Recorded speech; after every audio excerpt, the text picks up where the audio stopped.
Didn't catch that last sentence. Sound was off. Good. Here we are. We're doing fall 21.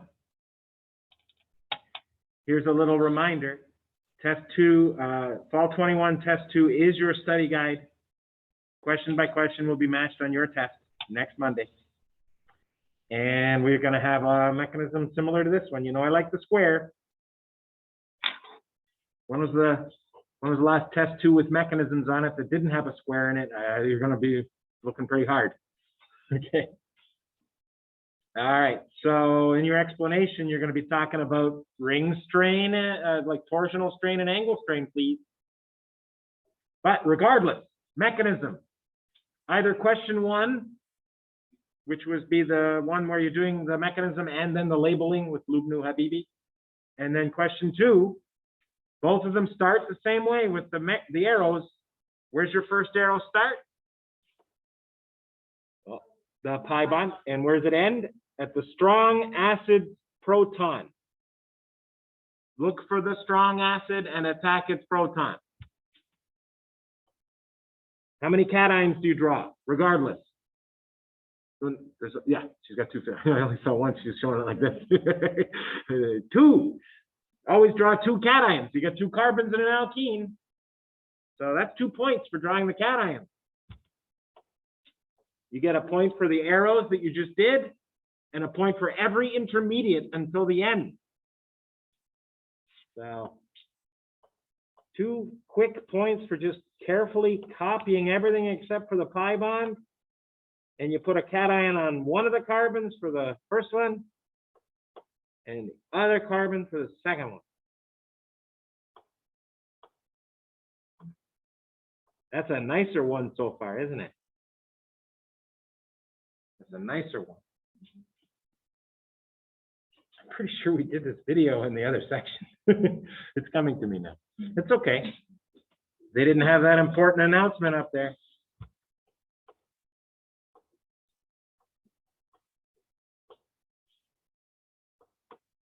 Every time you made a cation, you also made a chloride. And I see 2 of the products direct, don't you? First product comes from attacking the carbon with the chloride. And second one comes from attacking the other carbon with the chloride. Neither one's major because they still have those small rings, right? We don't like these ones.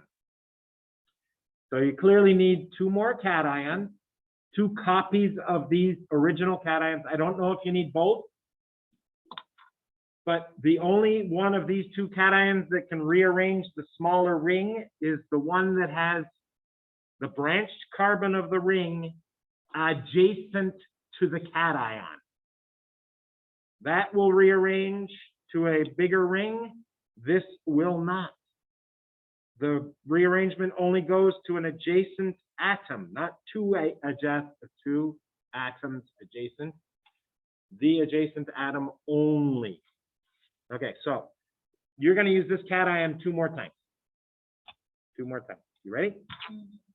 You need 2 more copies. Tell me you're making a copy. That's what that means. Making a copy. Copy it exactly like you see it. And I'm going to move the plus in here, just for fun. It makes the rearrangement look nicer, but not necessary.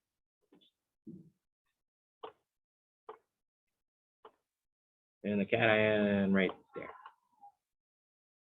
And you can break 3 bonds from the adjacents. You could break the H off.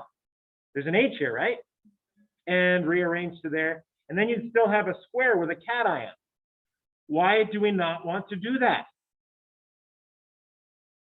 If I had a 5th product, in fact, since I did this video already, let's add to it.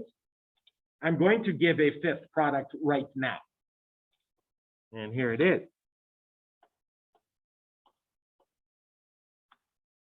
And same ring system, but somehow the Cl ended up there.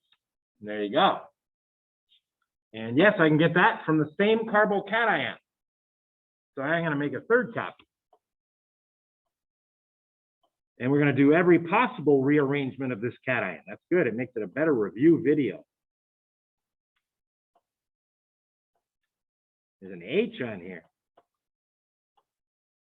If it moves next door, it's called what kind of shift? A hydrogen shift. And it puts the cation on the unrearranged skeleton right here. And your H I'm not going to show, but it's up here now.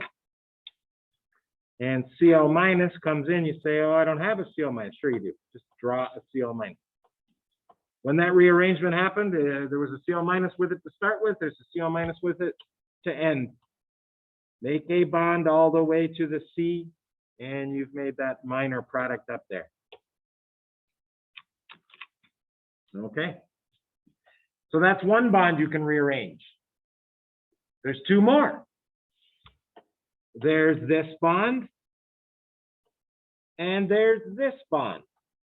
Every possible rearrangement shown from that carbocation.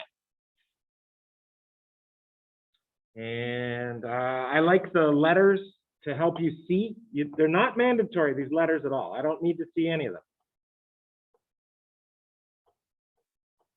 I'm going to copy everything as I see it,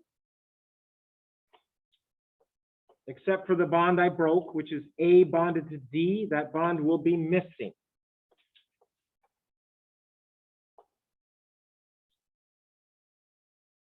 And I think I got everything there. And put the labels on.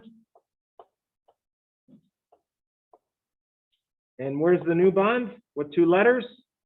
E to D. And the cation A used to have 4 bonds, and now it's got 3. So A is a plus. And which of the two products in the middle are you liking for this cation? It's got the Cl adjacent to the bridgehead, and then I'm going the other direction, a methyl adjacent to the bridgehead. It's this guy. So we're going to make product number 3 right now. You can do this on tests. If you don't want to draw arrows that go all over the screen, you could just say, I'm going to make product number 3 right now by doing this. Cl minus comes in right to carbon A, and it goes to molecule, not number 1, 3. There. Good. Isn't this exactly what we did in lab yesterday almost? In lab? Oh, no. Lecture the other day. Oh, lecture on Monday, yeah. Did we actually do it in this section? Yeah. Okay. But not just question, but we did the mechanism for it. Oh yeah, we love this. The square mechanism. You're gonna have your deja vu all over again. Studying the cyclobutane expansion. Yeah. If you haven't seen it 20 times before Monday, you probably haven't studied enough. How's that? It's because it has a portional energy. We're gonna save these words, my friend. They're gonna be part of your explain. Okay. So what we have here, we'll do the same deal. A, B, C, D, E. So we got our 6-membered ring. We got this. We got the square started there, and don't draw the finish of it. A, B is done. And you got, I put my letters down. E, A, B, C, D. That was just random. Okay, new bond is where now?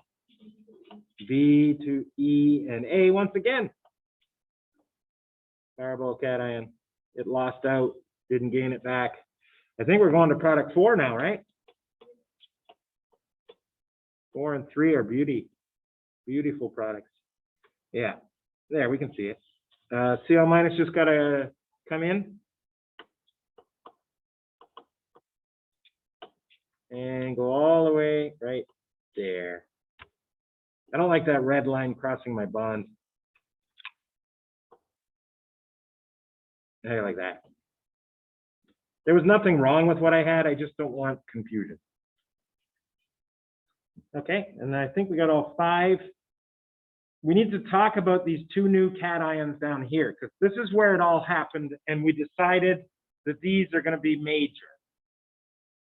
Because they are, and Jad's going to help me out here, these two cations,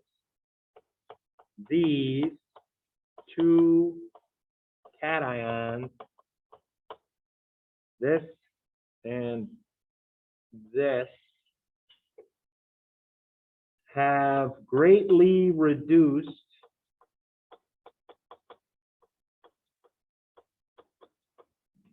what are the two types of strain that I need to hear about? Torsional and angle. Torsional and angle strain. Now, I know as students, we should always be looking for the shortest way to give an answer, right? Did my words say that there's no angle strain and no torsional strain? Because that's the most common answer I get that's not correct. They have much lowered. A cyclopentane by itself never eliminates either strain, but they're very minimal. They're still there, but when you say there's no angle strain and no torsional strain, I'm going to say not true, -1. Okay, you've got the idea, but you took it too far. Okay, and I think we got it. We didn't circle those two products though. Because of this cation comparison, we're still waiting on the computer. That makes these two that result, no. These two that resulted from the ring expansion, the major products. And that's the end of the video. We had a pen drop off screen. It was very appropriate.